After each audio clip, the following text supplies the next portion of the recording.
नमस्कार विद्यार्थी मित्र मैत्रिणींनो, आपल्या यूट्यूब चॅनलमध्ये तुम्हा सगळ्यांचं परत एकदा स्वागत आहे. आज आपण बघणार आहोत आपल्या 12वीच्या टेक्स्टबुकमधील इंग्रजी विषयातील एक पुढचा टॉपिक, ज्याचं नाव आहे 1.4 a big data a big insights. आता बिग डेटा बिग इनसाइट्स या लेसनमध्ये काय सांगितलेलं आहे, तर या लेसनचा आधी आपण नाव बघूयात की बिग डेटा याचा अर्थ काय, माहितीचा एक प्रचंड साठा आणि त्या माहिती अंतर्गत असणाऱ्या जे काही ज्ञान आहे किंवा त्याचा जे काही उपयोग आहे किंवा त्याचा जो वापर आहे तो नेमका कशा पद्धतीनं केला जातो ते या ठिकाणी बघणार आहोत. तर मुळात लेसन या ठिकाणी खूप छान पद्धतीनं दिलेलं आहे, त्याचे पॉईंट्स दिलेले आहेत. आपण एक एक पॉईंट या ठिकाणी काय करणार आहोत, एक्सप्लेन करणार आहोत. What is a big data. आता यामध्ये नेमकं काय आहे आपल्याला बघायला मिळतं. तर बिग डेटा हा एक खूप बिग डेटा म्हणजेच प्रचंड साठा माहितीचा. आता आपली जी जीवनशैली आहे त्याच्यामध्ये खूप मोठी खरं तर क्रांती घडलेली आहे. आपल्या खाण्यापिण्याची सवयी, आपलं आरोग्य किंवा प्रवास, आपला वैज्ञानिक अभ्यास, तुम्ही नावं घ्याल त्या सर्व गोष्टी त्याच्यामुळे 360 अंशामध्ये बदलून गेल्या आहेत. आपल्याकडे उपलब्ध असलेला प्रचंड डेटामधून खरोखर आश्चर्यकारक अशा गोष्टी घडवून आणता येऊ शकतात. विद्यार्थी मित्रमैत्रिणींनो, जेव्हा आपण फेसबुकवर एखादी पोस्ट लाईक करतो किंवा व्हॉट्सअपवरती एखादी पोस्ट शेअर करतो किंवा व्हिडिओ पाहतो, तेव्हा काय होतं ते माहिती आहे का तुम्हाला? होय, आपण ऑनलाईन जी कोणती क्रिया किंवा कृती करतो किंवा जे काही सर्च करतो की नाही, ते सगळं रेकॉर्ड केलं जातं. त्याचे निरीक्षण केले जाते आणि त्याचं विश्लेषणही कुठंतरी होतं. अशा प्रकारे प्रचंड प्रमाणावरती जो डेटा गोळा केला जातो, हा डेटा किती मोठा असू शकतो याची कल्पना तुम्हाला देते मी आता हा डेटा जो आहे तो पेटाबाईट्स आणि एक्साबाईट्स एवढा असू शकतो, ज्यामध्ये लक्षावधी लोकांच्या विविध स्रोताकडून गोळा केलेल्या कोट्यावधी ते अब्जावधी माहितींची नोंदी असतात. उदाहरणार्थ वेब विक्री आहे, ग्राहक संपर्क असेल म्हणा किंवा मग सोशल मीडिया असेल म्हणा, मोबाईल डेटा, या सगळ्या गोष्टी, मग त्याच्यामध्ये तुमची आपली इंडस्ट्री असेल म्हणा, वेगवेगळ्या कंपन्या असेल म्हणा, यामध्ये खूप सगळ्या गोष्टींमध्ये वैविध्य बघायला मिळते. यांचा जो वेग आहे किंवा त्यांची जी काही एकूण क्वालिटी आहे ती इम्प्रूव्ह करण्यासाठी ते सतत काय करत असतात, एक मोठ्या प्रमाणावरती डेटा जो आहे तो या ठिकाणी कलेक्ट करत असतात. आता या डेटाचे जे काही युजेस आहेत ते आता आपण या ठिकाणी बघणार आहोत. त्याचे जे युजेस आहेत ते आहे, पहिला यूज आहे तो म्हणजे लोकेशन ट्रॅकिंग.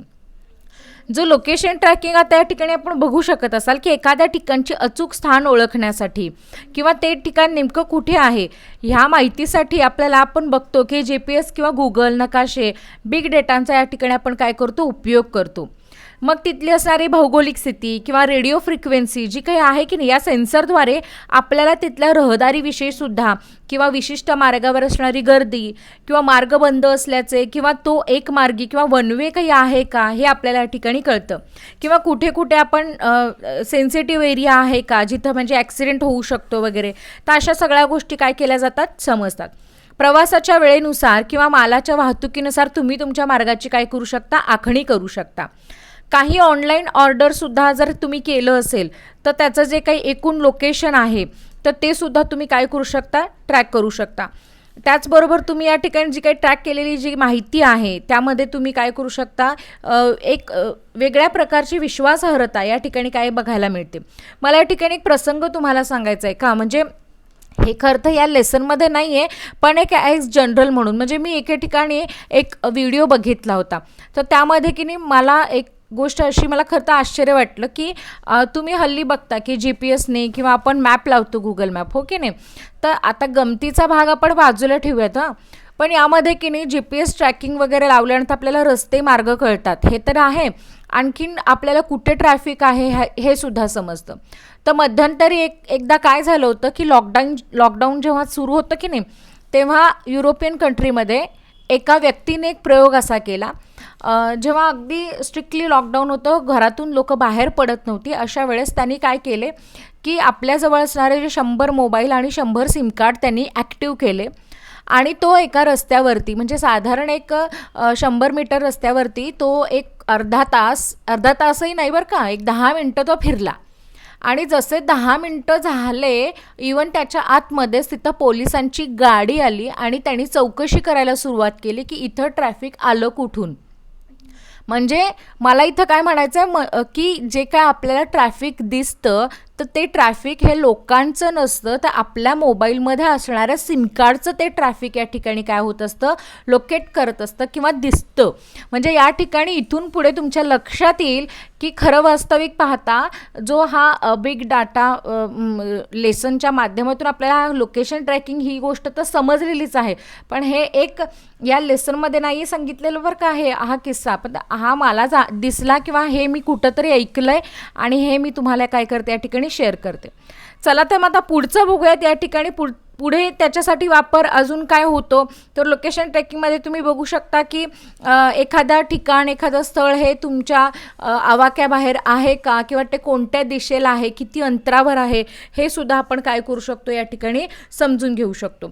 नंतरचं आहे अंडरस्टँडिंग द वेदर पॅटर्न. आता वेदर पॅटर्नमध्ये तुम्ही बघू शकता की हवामान जे आहे त्याची स्थिती समजण्यासाठी, मग जगभरामध्ये सगळीकडे हवामानासाठी सेन्सर असतील म्हणा किंवा सॅटेलाइट्स असतील म्हणा, ते अवेलेबल आहेत.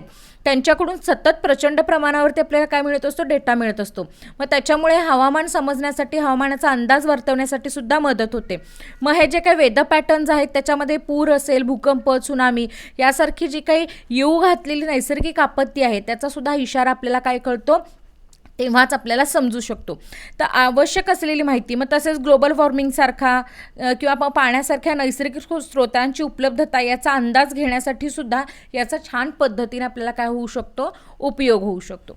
त्याच्यानंतरचं आहे हेल्थ अँड इंडस्ट्री. आता हेल्थ अँड इंडस्ट्रीमध्ये आज आपण बघतो की लोक आरोग्यविषयक खूप जागरूक झालेले आहेत. आपल्या फोनमधील स्मार्ट घड्याळ असतील म्हणा किंवा मग इतर काही वेअरबल्स असतील म्हणा, आरोग्यसंबंधी काही ॲप्स असतील म्हणा, हे सातत्याने काय करत असतं, डेटा संकलित करत असतं, म्हणजे एकत्र करत असतं. ती आपली स्वतःची अशी एक छोटी म्हणजे मिनी बायोमेडिकल असे संशोधन उपकरणं आहेत असं त्याला म्हणता येईल. कारण ती आपल्या हृदयाची गती ओळखतात, म्हणजे आपल्या हार्टबीट्स असतील म्हणा किंवा आपल्या झोपेच्या काही स्लीप पॅटर्न्स ज्याला आपण म्हणतो त्याचं निरीक्षण केलं जातं आणि त्याच्यामध्ये व्यायामाची किती अंतर आपण चाललो याची नोंद म्हणा ही ठेवली जाते किंवा संग्रहित केले जाते. मग याचंसुद्धा जी माहिती गोळा केलेली आहे त्याच्यानुसार प्रत्येक व्यक्तीला त्याच्या गरजेनुसार किंवा त्याच्या पॅटर्ननुसार या ठिकाणी काय केलं जातं की त्याला त्या पद्धतीने इन्स्ट्रक्शनसुद्धा दिले जातात.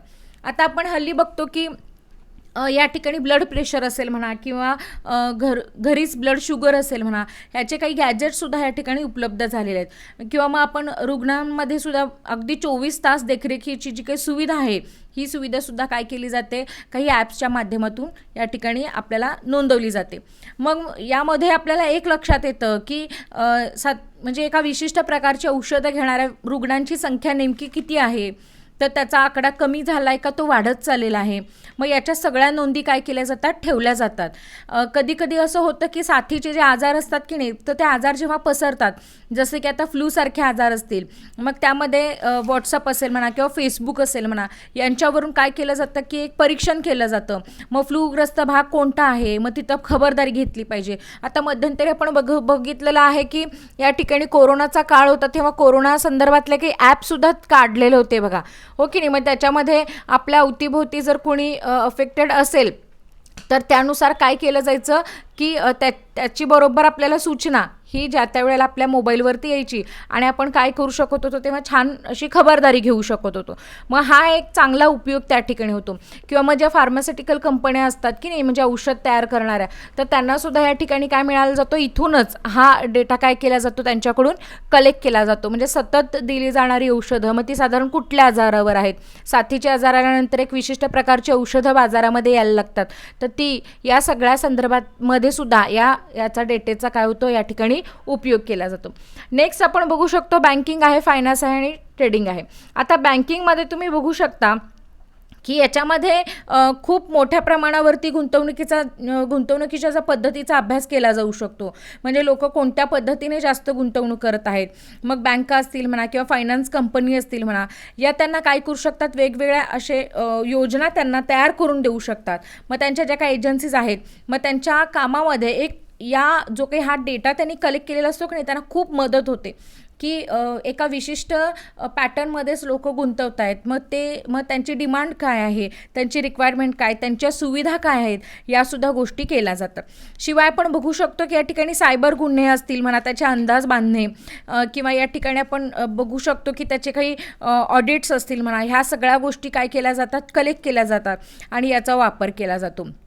आता त्याचबरोबर आपण बघू शकतो की मागील डेटेचा वापर करून आपल्याला बँका या भविष्याचा काय करू शकतात, अंदाज या ठिकाणी बांधला जाऊ शकतो. त्याचबरोबर सायबर गुन्ह्यांचे अंदाज आल्यामुळे या ठिकाणी काय करू शकतो, आपण चांगल्या पद्धतीने व्यवहार तर करू शकतोच, शिवाय संभाव्य चुका होण्याच्या अगोदरच या ठिकाणी बँकांना काय केलं जातं, या ठिकाणी त्या अवेअरसुद्धा होतात. आपण फायनान्स मार्केटमध्ये आपण बघू शकत असो की शेअर मार्केट्समध्ये वगैरे या ठिकाणी काही बेकायदेशीर व्यवहार होतात, तर त्या गोष्टींवरती सुद्धा काय केलं जातं, याच्यामध्ये बाजारामध्ये या ठिकाणी लक्ष ठेवलं जातं, म्हणजे कुठली फसवणूक तर होत नाही आहे ना. त्याचबरोबर ट्रेडिंगमध्ये आता तुम्ही बघू शकत असाल की खूप हाय फ्रिक्वेन्सी असं एक क्षेत्र तयार झालेलं आहे, जिथे आज याचा वापर खूप मोठ्या प्रमाणावरती होतो. इथं ट्रेडिंगचे निर्णय घेण्यासाठी सुद्धा या अल्गोरिदमचा वापर या ठिकाणी केला जातो. आजकाल बहुतांशी जे काही ट्रेडिंग डेटाज आहेत त्या अल्गोरिदमद्वारेच होतात, जे क्षणार्धामध्ये निर्णय घेण्यासाठी किंवा खरेदी विक्रीसाठी सुद्धा काय केलं जातं, सोशल मीडिया नेटवर्किंगच्या माध्यमातून लोकांना काय केले जातात, सिग्नल दिले जातात किंवा या ठिकाणी काय केले जातात, या ठिकाणी आधीच त्यांना अशा पद्धतीच्या सूचना दिल्या जातात आणि त्याचा वापर काय केला जातो, अशा छान पद्धतीने केला जाऊ शकतो. त्याचबरोबर आपण पुढचं बघू शकतो स्पोर्ट्स. आता स्पोर्ट्समध्ये तर तुम्ही बघू शकत असाल की क्रिकेटचे सामने आता असतात, बरोबर. तर त्याचं जे काही विश्लेषण आहे किंवा त्याची जी काही क्रमवारी आहे ती सुद्धा या ठिकाणी काय केली जाते, दाखवली जाते. मग त्याच्यामध्ये असणारी त्यांची एकूण त्यांच्या प्रॅक्टिसचे जे काही सेशन्स आहेत ते म्हणा, त्यांचं वर्कआउट म्हणा, याचं जे काही रेकॉर्डिंग आहे याचा एक प्रचंड डेटा असा कलेक्ट केला जातो. आणि हा एखाद्या खेळाडूला त्याच्या कामगिरीचा जेव्हा जगभरामध्ये इतर खेळाडूंचा अभ्यास करण्यासाठी सुद्धा काय केला जातो, उपयोग केला जातो. त्यामुळे वैयक्तिक तसेच सांघिक कामगिरीमुळे त्यांच्यामध्ये एक सुधारणा होण्यासाठी खूप मदत होते. त्याचबरोबर आपण बघू शकतो की काही इक्विपमेंट्स असतील म्हणा, त्याच्यामध्ये सुद्धा सेन्सर्स असल्यामुळे विद्यार्थ्यांचं किंवा खेळाडूंचं जवळून निरीक्षण करून खेळ जाणून घेण्यासाठी सुद्धा चांगल्या पद्धतीने मदत होऊ शकते. त्याचबरोबर हवामान असेल म्हणा किंवा त्यांची वैयक्तिक असणारी कामगिरी असेल म्हणा, या सगळ्या गोष्टींवरती काय केलं जातं, बारकाईने लक्ष ठेवलं जातं आणि यामध्ये सुद्धा हा डेटा छान पद्धतीने काम करतो. आता पुढचा आहे ॲडव्हर्टायझर. आता जाहिरात. आता हा तर खूप मोठा इथे तर खूप मोठा प्ले करतो, जसं की फेसबुक, गुगल असेल, ट्विटर असेल, इतर कोणत्याही ऑनलाईन जायंट्स असोत, या सगळ्या प्लॅटफॉर्मवरती म्हणजे हे जे सगळे वापर करतो की आपण, त्याच्यामध्ये आपल्या व्यवहाराचा एक मागोवा घेतला जातो, म्हणजे निरीक्षण केलं जातं. म्हणजे यामध्ये आपण बघतो की इंटरनेटच्या माध्यमातून आपल्यापर्यंत म्हणजे जे काही लोक आहेत त्यांच्याकडून एक मोठा डेटा जो आहे तो या ठिकाणी कलेक्ट केला जातो. आता फेसबुकचे उदाहरण घ्या. तुम्ही जो काही वापरकर्त्याचा खरेदीचा जो काही कल आहे तो म्हणा, वेबसाईट व्हिजिट्स म्हणा, तुमच्या आवडी म्हणा, तुमचे व्यवसाय, एकूण लोकसंख्या किती आहे, किंवा त्याचबरोबर तुम्ही बघू शकत असाल की एकूणच तुमचा कल कोणत्या गोष्टीकडे आहे, तुम्ही काय सर्च करता, या सगळ्या ज्या काही गोष्टी आहेत त्या अल्गोरिदमद्वारे एकत्र केल्या जातात. गुगलवर सुद्धा सेम ह्याच पद्धतीने घडतं. जेव्हा तुम्ही एका क्लिकच्या आधारे लोकांवरती लक्ष केंद्रित करता तेव्हा वेगळे रिझल्ट्स मिळतील. आणि जर तुम्ही लीड्ससाठी काही कॅम्पेन तयार करत असाल तर त्याचे परिणाम भिन्न होतील. म्हणजे एकूण काय तर ॲडव्हर्टायझिंगमध्ये सुद्धा तुम्ही या ठिकाणी बघू शकत असाल की खूप चांगल्या पद्धतीने एक डेटा यांना लोकांना मिळतो. म्हणजे सतत आपण जर समजा एखादी तुम्ही बघितलं असणार आहे, फेसबुकला असेल म्हणा किंवा यूट्यूबला, जेव्हा तुम्ही सर्च करता तेव्हा या ठिकाणी एखादी जाहिरात जर सुरू झाली तर ती परत आपल्याला दिसायला लागते. तर याचं कारण काय आहे? याचं कारण हेच आहे की जेव्हा आपण एखाद्या गोष्टीला सर्च केलेलं असतं तर त्याच्याशी रिलेट करणारे प्रोडक्ट्स जे आहेत ते आपल्याला काय मिळतात, आपल्यापर्यंत येऊन पोहोचतात. म्हणजे हा त्या एका पर्टिक्युलर क्षेत्राचा अल्गोरिदम आहे आणि त्याच्यामुळे ते आपल्यापर्यंत पोहोचतात. आणि मग आपल्या आवडीनिवडी असतील म्हणा किंवा आपला जो कल आहे त्यानुसार काय केला जातो, तो प्रोडक्ट या ठिकाणी तयार करायला खूप छान पद्धतीने मदत होते. आता ॲडव्हर्टायझिंगमध्ये बघायचं झालं तर खूप सगळे प्रोडक्ट्स या ठिकाणी बघू शकत असाल. अगदी अक्षरशः सकाळचा आपला जो चहा आहे त्या चहापासून ते रात्री झोपेपर्यंतच्या लागणाऱ्या ज्या काही सगळ्या वस्तू आहेत ना, त्या सगळ्या आपल्या अकॉर्डिंग तयार केलेल्या असतात. म्हणजे ग्राहकाच्या अपेक्षा काय आहेत, कोणत्या आपण लोकांच्या समोर त्या प्रेझेंट करणार आहोत किंवा कोणत्या लोकांपर्यंत आपला प्रोडक्ट पोहोचणार आहे याचा अभ्यास करून मगच त्या तयार केल्या जातात. मग हा अभ्यास त्यांच्यापर्यंत पोहोचवतो कोण? तर या अशा सोशल मीडियाच्या माध्यमातून आपण जे सर्च केलेलं असतं, पाहिलेलं असतं, हो की नाही, तर त्या माध्यमातून ते पोहोचतं. आता पुढचं आहे एंटरटेनमेंट आणि मीडिया. आता याच्यामध्ये बघू शकतो असं तर या क्षेत्रात सुद्धा योग्य वेळी योग्य कंटेंट जो काही आहे तो पुरवून लोकांच्यावरती लक्ष केंद्रित करण्यावरती भर दिला जातो. तुमचे मागील व्ह्यूज असतील म्हणा किंवा ऑनलाईन तुमचं जे काही बिहेवियर आहे त्याच्या आधारे तुम्हाला वेगवेगळ्या रिकमेंडेशन्स केल्या जातात. हे तंत्रज्ञान हे तसं बघायला गेलं झालं तर ते एंगेजमेंट वाढवण्यासाठी आणि रेव्हेन्यू जे काही आहे ते मिळवण्यासाठी नेटफ्लिक्स असतील म्हणा किंवा यूट्यूब असतील म्हणा हे अतिशय प्रभावी आहे. मग आता टेलिव्हिजन हे जे काही आहे त्या टेलिव्हिजनद्वारे सुद्धा डेटाबेस हा मोठ्या प्रमाणावरती वापरला जातो. आता वेगवेगळ्या ॲडव्हर्टाईज असतील म्हणा किंवा त्यांच्यामध्ये कार्यक्रम अशा पद्धतीने दाखवून काय केलं जातं या ठिकाणी त्यांचा जो काही रेव्हेन्यू आहे तो या ठिकाणी त्यांना मिळवून दिला जाऊ शकतो. आता हे जे काही वापरतात त्या लोकांना माहिती आहे की यूट्यूब वगैरे चालवणारे लोक आहेत तर त्यांना माहिती आहे की त्यांना जो काही इन्कम सोर्स आहे तो त्यांच्यावरती त्यांच्या आधी किंवा नंतर मध्ये वगैरे ज्या ॲड चालू असतात की नाही त्यांच्या माध्यमातूनच या ठिकाणी त्यांना काय केला जातो रेव्हेन्यू किंवा त्यांना पैसे दिले जातात. त्याच्यानंतरचं सगळ्यात मोठं क्षेत्र म्हणजे आपण सध्या ज्यात आहोत ते एज्युकेशनल इंडस्ट्री. आता एज्युकेशनल इंडस्ट्रीमध्ये आपण ही एक खूप मोठं क्षेत्र आहे ज्या क्षेत्राचा कायापालट या बिग डेटाने म्हणजे पूर्णपणे बदलून टाकलेला आहे. आता आपल्याला विद्यार्थ्यांची माहिती, त्यांच्या अभ्यासाची पद्धत, त्या विद्यार्थ्यांच्या असणाऱ्या प्रत्येक गरजेनुसार किंवा त्यांना जो सिलेबस हवा आहे त्या पद्धतीने कस्टमाइज या पद्धतीने किंवा एक स्वतंत्र लर्निंग प्रोसेस म्हणू शकतो आपण तर ती विद्यार्थ्यांना करून दिली जाते. त्याच्यानंतर प्रत्येक विद्यार्थ्याची आकलन क्षमता ही भिन्न असते. त्यामुळे आता विद्यार्थ्यांच्या गरजा पूर्ण करण्यासाठी काही कोर्स मटेरियल्सची आखणी करता येते. मग बिग डेटामुळे त्यांच्या आवडीनुसार त्यांच्या अडचणी आणि विविध अभ्यासक्रम यांची वैशिष्ट्य यानुसार माहिती काय केली जाते जाणून ती त्या पद्धतीने त्यांच्यापर्यंत सहज पोहोचवता येईल हे बघितला जातो. आता निकालामधून आपण विद्यार्थ्यांच्या प्रगतीचा अंदाज घेऊ शकतो. त्यामुळे त्यांच्यातला असणारे जे काही प्लस असतील म्हणा किंवा मायनस असतील म्हणा यासुद्धा गोष्टी आपल्याला कळतात. त्यामुळे विद्यार्थ्यांच्या मानसिक जो काही कल आहे त्या क्षमतांच्या आधारे योग्य आणि उत्तम करिअर मार्गदर्शनसुद्धा आपल्याला त्याच माध्यमातून आपल्याला होऊ शकतं. या सर्वांचा सखोल अभ्यास केल्याने निश्चितच शिक्षण क्षेत्राविषयी आणि नवीन एक ज्ञान मिळवून घेण्यासाठी एक कार्यक्षम आणि परिणामकारक अशी मदत ह्या डेटामुळे आपल्याला होताना दिसते.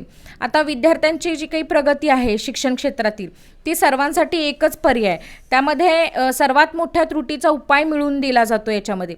मग बिग डेटा याचा उपयोग तर अमर्यादित आहे. वैज्ञानिक संशोधन असेल म्हणा, भौगोलिक काही बदल असतील म्हणा, आजूबाजूच्या काही घडामोडी, मग शासकीय यंत्रणेतील काही बिघाड असो किंवा त्यांचा सुरळीतपणा असो या सगळ्यामध्ये खूप मोलाचा वाटा जो काय आहे तो याचा आहे. म्हणजे एखाद्या जादूगारासारखा हा काम या ठिकाणी करतोय आणि ते अत्यंत काय आहे उत्तम आणि छान पद्धतीने केलं जातं. आता या ठिकाणी आपण बघू शकतो की बिग डेटा जो आहे याच्यामुळे तुम्ही थोडक्यात आता समजून घेतलेलं आहे की एक माहितीचा प्रचंड साठा की ज्या माहितीमध्ये प्रत्येक क्षेत्रातली अशी माहिती या ठिकाणी कलेक्ट केली जाते आणि ती आपल्याला हवी त्या पद्धतीने कस्टमाइज करून आपल्यापर्यंत पोहोचवली जाते. मग तुम्ही कोणीही असा, एखाद्या हाऊसवाईफ असा, स्टुडंट असात किंवा मग एखादा बिझनेसमॅन असात, बँकेतला एखादा कर्मचारी असू देत किंवा ऑफिसर असू देत किंवा एखादा खेळाडू असू देत, म्हणजे त्याची गरज लक्षात घेऊन त्याच्यापर्यंत योग्य असा प्रोडक्ट पोहोचवण्याचं काम जे काही आहे त्या बिग डेटाच्या माध्यमातून होऊ शकतं किंवा त्याच्या असणाऱ्या ज्या काही अडचणी आहेत त्यासुद्धा काय केल्या जातात या ठिकाणी सोडवल्या जातात. एकूणच काय तर ॲनालिसिस आणि अल्गोरिदम याची एक छान सांगड घातली जर कुठं जात असेल तर ती ह्या बिग डेटामध्ये घातली जाऊ शकते. आय होप की तुम्हाला आजचा हा लेसन खूप छान पद्धतीनं समजलेला असणार आहे. माझा जर व्हिडिओ आवडला असेल तर माझ्या व्हिडिओला नक्की लाईक करा आणि शेअर करा. त्याचबरोबर चॅनलवरती जर नवीन असाल तर नक्की सबस्क्राईब करा, कारण आपल्या चॅनलवरती तुम्ही जोडलं जाणं हे खूप गरजेचं आहे. कारण पुढे अशाच पद्धतीचे नवीन लेसन्स जे काय आहे ते मी तुमच्यासाठी घेऊन येणार आहे. पुढे आपल्याला पोएम आणि नॉवेल सेक्शनसुद्धा बघायची आहे. 11th असेल 10th असेल यासुद्धा सिरीज आपण सुरू करणार आहोत. त्यामुळे तुम्ही आपल्या चॅनलशी जोडलं जाणं हे खूप गरजेचं आहे. जाता धन्यवाद.